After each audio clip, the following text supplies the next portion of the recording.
So in a previous video, we really didn't communicate what was cool about Storybricks, what makes it different. So we're going to record a video here showing some of the gameplay. So what are you doing here, Stefan? So what I'm doing here is placing characters in the world, and I'm not using the bricks, which we will show you later. I'm just placing characters, and each of them has its own behaviors, its own role in the city. But they're all boys. Right now they are, we'll have female characters after for the release, but for now... And this is the final graphics? Oh, no, this is just a toy world we use for testing. Oh, cool. So what are you doing now? So I launch a game, and you can see that each character, I didn't have to program anything. Each character has its own behavior. This is noble, he comes to me, he talks to me. The guards patrol on their own, and there is a merchant here, I can interact with him. And the cool thing about this is there is a lot of interaction that are already pre-packed. But I can also role play. For instance, I can decide to be angry at him, and when I interact with him, he understands that I'm angry at him, and he will react. And this is unique.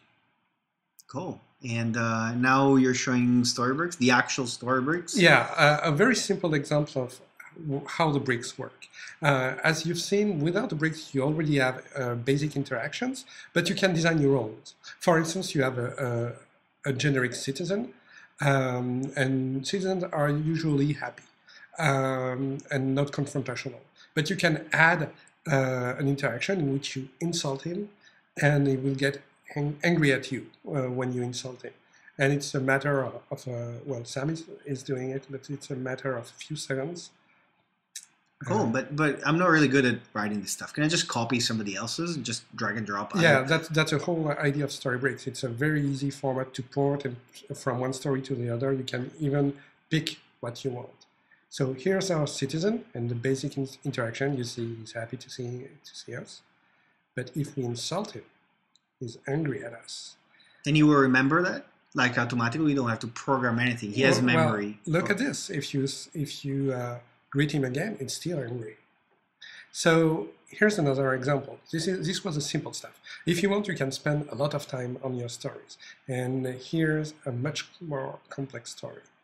There is an irritable wizard, and you can interact with him in a myriad of ways. And for instance, here you do pestering, and he summons a zombie. And since you're very impressed, you apologize, and he wants to become your friend.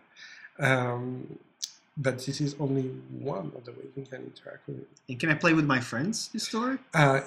It's online, and the game is accessible to every player who wants to join. Okay, now what's happening now? So it's another version of the same story. You're still interacting with the wizard, but you make different choices.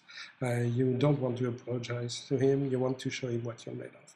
You have a magic wand, and you can zap zombies. So you will use a wand.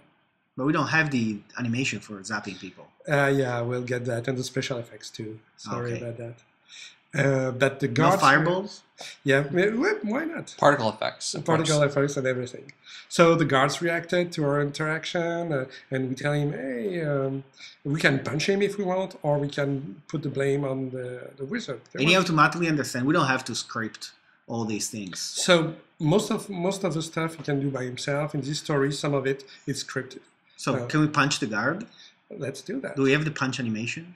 Well, he teleported us. He banished us to. But it's really cool. I understand how to make a story. And so, the wizard's there. That was not been banished. Hi, wizard. Cool. Well, thanks, Stefan. Thanks, Brian. Yeah, that's that was neat. really cool.